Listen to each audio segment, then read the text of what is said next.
नमस्कार दोस्तों, stock market studies में फिर से एक बार आपको बहुत-बहुत स्वागत है। तो आज मैं फिर से आपके सामने कुछ इम्पोर्टेंस कंपनी के अपडेट्स शेयर करूँगा। तो उसके साथ-साथ टेक्निकली चार्ट पैटर्न्स के बारे में भी चर्चा करूँगा। तो इस वीडियो को लास्ट तक देखिए। अगर कुछ नया सीखना है तो इस वीडियो को कंटिन्यू ज़रूर करिएगा। तो चलो देख लेते हैं कौन-सा कंपनी है इस वीडियो के अंदर।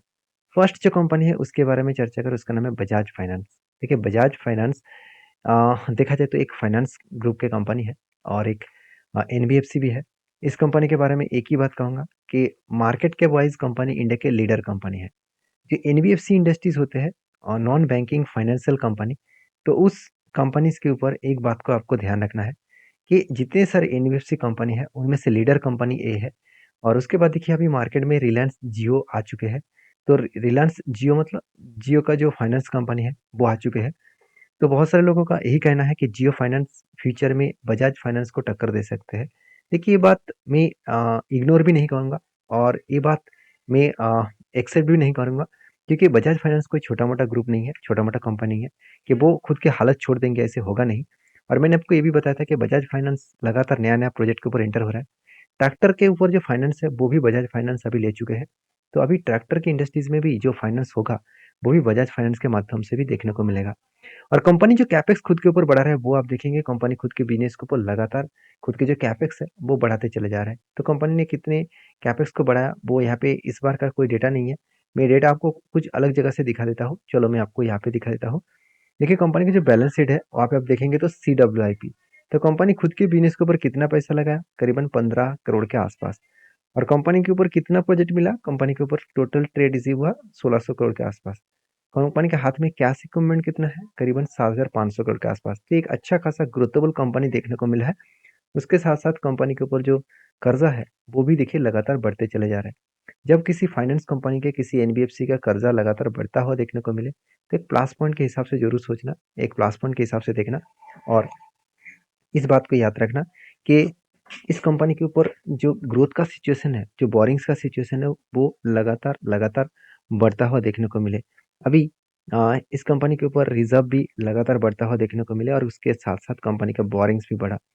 अभी देखिए कंपनी की जो आदर्श लायबिलिटी है, यहाँ पे एक चीज को ध्यान रखना है, कंपनी के ट्रेड्स पेबल मतलब कितना पैसा अभी भी बाकी है देने के लिए।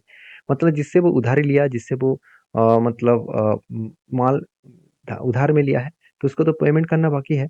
तो पेमेंट कितना करना बाकी है, करीबन 1900 करोड़ के आसपास। तो उतना ज़्यादा पेमेंट्स नहीं है मेरे हिसाब से। और कंपनी के ऊपर इन्वेस्टर कभी भी माल बेचने के लिए तैयार नहीं रहेंगे, क्योंकि इंस्टीट्यूशन के सॉरी प्रोमोटर के बाद इंस्टीट्यूशन ने जितना होल्डिंग उसको मिले उतना ही वो क्वांटिटी ऐड करता चला गया।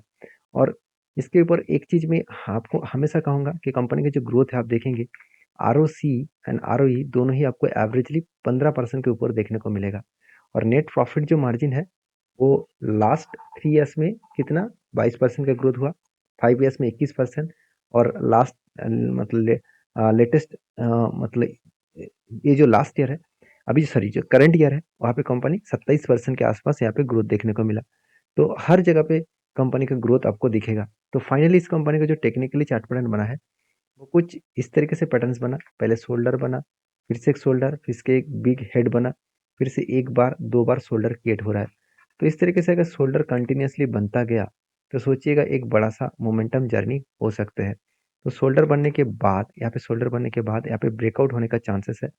अगर ब्रेकआउट करे तो एक बड़ा सा मोमेंटम जर्नी यहाँ से होने का चांसेस रहेगा। तो एक अच्छा खासा जर्नी यहाँ पे देखने को मिल सकते हैं और वो जर्नी अगर होगा तो मैं टारगेट लूँगा ऑब्वियसली 10710 के आसपास। तो जो टारगेट बन के आएंगे 34% के आसपास। अभी तक ब्रेकआउट तो हुआ, ब्रेकआउट कंफर्मेशन नहीं हुआ। तो जब कंफर्मेशन होंगे तब मैं कुछ डिसीजन जरूर लूँगा। तो आपकी क्या राय है इस कंपनी के ऊपर जरूर कमेंट्स करके बताना। नेक्स्ट जो कंपनी है उसके बारे में चर्चा करूँ, उसका नाम है अदानी विलमार। देखिए इसके ऊपर मुझे बहुत सारे कमेंट्स पूछा गया। सबसे पहले इस कंपनी के मैं चार्ट पैटर्न आपके साथ शेयर करूंगा, क्योंकि जो चार्ट पैटर्न यहाँ पे बना है वो आप देखेंगे तो एक रेंज के हिसाब से चार्ट पैटर्न बना। वो रेंज क्या है, देखिए कंटिन्यूसली यहाँ पे क्या बना, एक बाइंग रेंज बना। एक दो तीन तीन तीन कैंडल में कितना बाइंग रेंज बना, 32% के आसपास। तो 32% के आसपास एक बाइंग रेंज बना।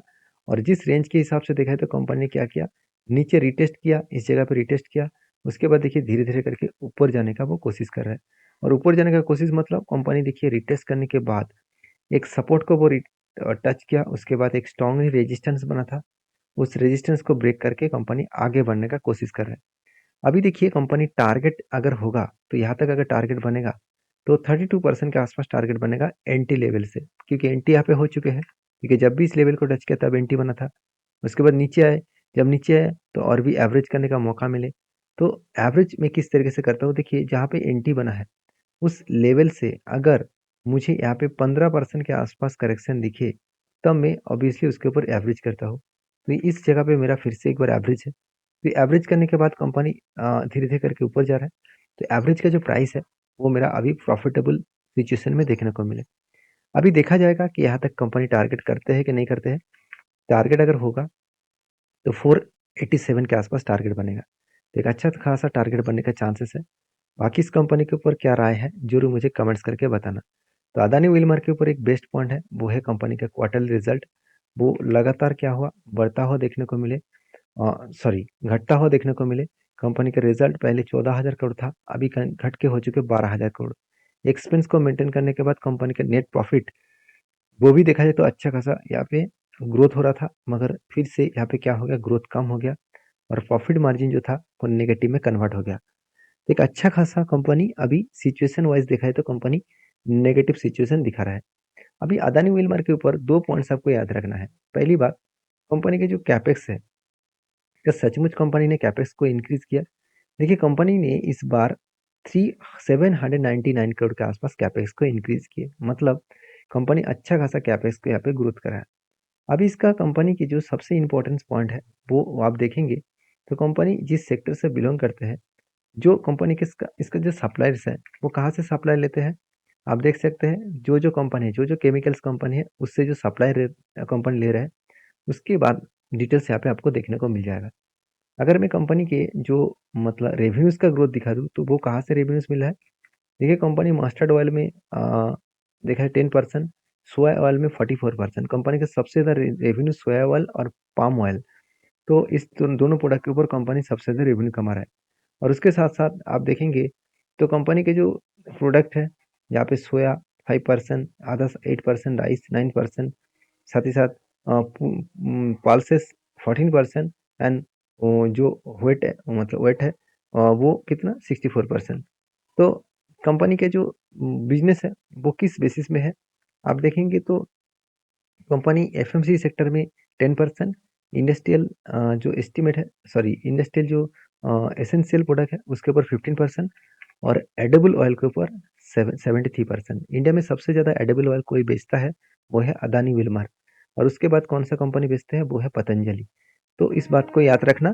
और कंपनीज के ऊपर अभी फिलहाल के जो सिचुएशन है वो आपको बता दो कि अदानी विलमार के ऊपर जो टेक्निकली चार्ट पैटर्न मैं आपके साथ शेयर किया हूँ, वो टेक्निकली चार्ट पैटर्न कब टारगेट देगा वो तो बाद में पता चलेगा। फिलहाल के लिए इस कंपनी के ऊपर शांति से बैठा रहना ठीक रहेगा। तो मतलब एंटी तो हो चुके हैं, अभी वेट करना ठीक रहेगा। नेक्स्ट जो कंपनी उसका नाम है येस बैंक। देखिए येस बैंक के ऊपर एक ट्रेड मैंने लिया था और मैंने आपको ये भी बताया येस बैंक के ऊपर जो ट्रेड बना वो कुछ इस तरीके से बना था। पहले क्या बना, देखिए मैं आपको पहले बोल चुका हूँ, शोल्डर कम हेड कम शोल्डर बना। तो यहाँ पे एक एंटी बना था, इस लेवल को ब्रेकआउट करने के बाद यहाँ पे एक एंटी बना था और पहले एक एंटी पहले से ही बन के तैयार थे। वो एंटी कुछ इस तरीके से था, कंटिन्यूसली बाइंग कैंडल बना। मैं थोड़ा सा जूम करके आपको दिखा देता हूँ और भी आपको समझने में आसानी होगा। देखिए क्या बना, यहाँ पे एक बाइंग कैंडल और उसके बाद फिर से एक दूसरा बाइंग कैंडल, तीसरा और चौथा। ये चार जो बाइंग कैंडल बना, ये जो चार बाइंग कैंडल बना, इस चारों कैंडल के ऊपर आपको एक चीज़ों का ध्यान रखना होगा। ये चारों बाइंग कैंडल के ऊपर आपको नीचे साइड में रेंज को और ऊपर साइड रेंज को आपको मार्किंग करना है। तो अगर मार्किंग करना है तो पहले सॉरी मार्किंग सबसे पहले कर लेना है।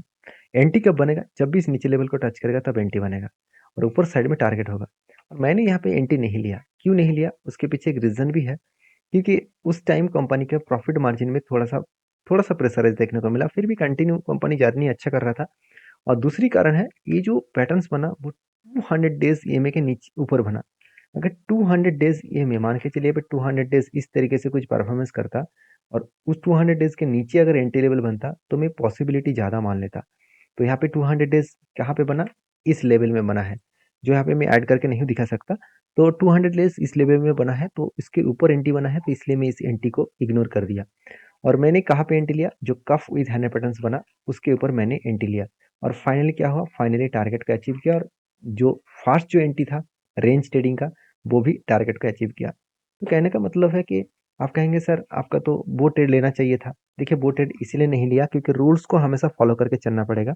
रूल्स को ब्रेक करके आप काम करने जाएंगे, शायद आपको एक दो बार प्रॉफिट भी मिल जाए, मगर आप बुरी तरीके से आपका पोर्टफोलियो खराब हो सकता है, बुरी तरीके से आपका लॉसेस भी हो सकते हैं। तो बाकी येस बैंक के ऊपर ज़्यादा कुछ नहीं कहूँगा, सिर्फ यही कहूँगा कि इन्वेस्टर इस कंपनी के ऊपर धीरे धीरे करके खुद का मतलब पासा भारी कर रहा है और ज़्यादा से ज़्यादा होल्डिंग को बढ़ा रहा है। तो ये कंपनी के प्लस पॉइंट के हिसाब से देखने को मिलेगा।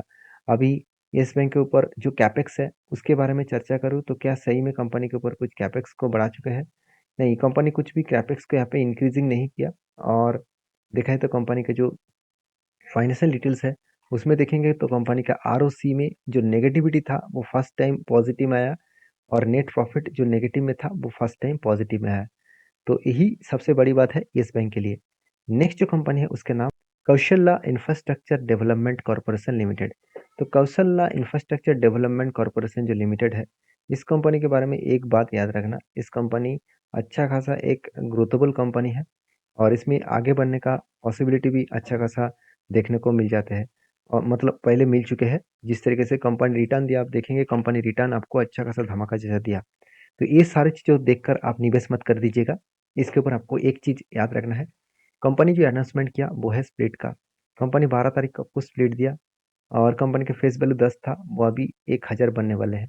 तो जो लोग इस कंपनी के ऊपर निवेश करके रखे थे, तो उसके लिए एक्स्ट्रा बेनिफिट शायद कंपनी जरूर देने वाला है। तो बाकी आपकी क्या राय है जरूर मुझे कमेंट्स करके बताना। मिलते हैं नेक्स्ट वीडियो में, तब तक के लिए धन्यवाद।